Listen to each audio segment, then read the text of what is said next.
দেখুন দেখুন এক মানবিক চিত্র। দমকল সুপার স্পেশালিটি হসপিটাল ব্লাড সেন্টারে অনুষ্ঠিত হয়ে গেল এক স্বেচ্ছায় রক্তদান শিবির ও রক্তদাতাদের রক্তযোদ্ধার স্মারক সম্মান। আয়োজনে Green Heaven Foundation, Islampur, Murshidabad. Green Heaven ফাউন্ডেশনের কর্ণধার হাবিব শেখ তিনি জানান, এই গ্রীষ্মকালীন রক্ত সংকট ও থ্যালাসেমিয়া রোগীদের রক্তের ঘাটতি মেটানোর প্রয়োজনে তাদের এই প্রচেষ্টা। সংগঠনের অন্যতম সদস্য রাজু শেখ, নবীন শেখ, মনিরুজ্জামান শেখ, ইয়াদুল শেখ, ইমন শেখ এছাড়াও সংগঠনের সকল সদস্যরা তারা জানান, আজ আমাদের সংগঠনের যে কর্মসূচি তা ছিল চোখে পড়ার মতো এবং একটি দৃষ্টান্তমূলক সাক্ষী মুর্শিদাবাদ জেলার। এই দিন সকলের উপস্থিতি ছিল চোখে পড়ার মতো এবং আমরা গ্রিন ফাউন্ডেশনের সদস্য হিসাবে গর্ববোধ করছি যে সকল রক্তযোদ্ধারা আজ আমাদের পাশে এসে দাঁড়িয়েছে।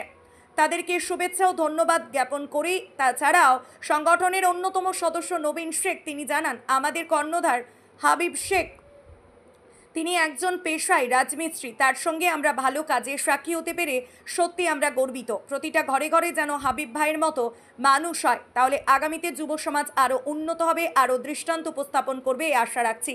এছাড়াও এই দিনের কর্মসূচিকে ঘিরে বিশিষ্ট সমাজসেবী গোলাম নুরুজ্জামান মহাশয় ও দমকল ব্লাড সেন্টারের পক্ষ থেকে সংগঠনের সকল কর্মকর্তাদের ও সহযোদ্ধাদের ধন্যবাদ জানিয়েছেন এবং বিশিষ্ট সমাজসেবী গোলাম নুরুজ্জামান তিনি জানান, বর্তমানে যে জাতি ভেদাভেদ তার মধ্য দিয়ে যে কর্মসূচি অনুষ্ঠান অনুষ্ঠিত হয়ে গেল তা সত্যিকার অর্থে প্রশংসনীয়।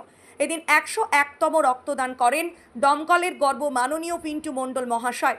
101তম রক্তযোদ্ধার হাতে তুলে দেওয়া হয় রক্তযোদ্ধার স্মারক সম্মান। এই কর্মসূচিকে সাধুবাদ জানিয়েছে দেশের সর্বত্র মানুষ ও মুর্শিদাবাদ জেলার বিভিন্ন সংগঠনের কর্মকর্তারা ছাড়াও ব্লাড সেন্টারের সকল এমটি ও উচ্চ কর্মকর্তারা। আজকে আপনার কততম রক্তদান হলো একটু জানা যাবে? 101তম। কতদিন থেকে রক্তদান করে আসছেন? 1997 সাল।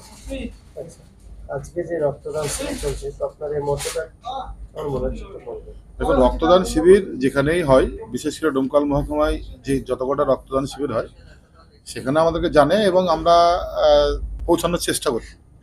বিশেষ করে আজকেও আমার হাবিব আমাকে কয়েকদিন আগে থেকে বলেছিল যে দাদা ওখানে রক্তদান শিবির হবে, আপনি এখন উপস্থিত হবে। আমি নিজেই ইচ্ছা প্রকাশ করেছিলাম যে তোমার রক্তদান শিবিরে আমি নিজেকে রক্তদান করব এবং সেখানে আজকে আসতে পেরে, বিশেষ করে এই যে খরার মরশুমে রক্তদানে রক্তের যে অকাল, রক্ত যে পাওয়া যাচ্ছে না, এই সময়তে আমরা আজকে রক্তদান করে যে আমার রক্তটা দিয়ে অন্তত দুটো পেশেন্ট, মানে রক্তটাকে দুটো ভাগে ভাগ করে দুটো পেশেন্টের প্রাণ বাঁচাতে পেরে আমি নিজেকে ধন্য মনে করছি। এবং যুব সমাজের কাছে আমার একটাই অনুরোধ এবং রিকোয়েস্ট করবো, সেটা হচ্ছে আপনাদের মাধ্যমে, যে আরও বেশি বেশি করে এই খরার মরশুমে, বিশেষ করে যেই অ্যাকচুয়ালি খরা মরশুম, রক্তদান করুক এবং একের রক্তে অন্যের প্রাণ।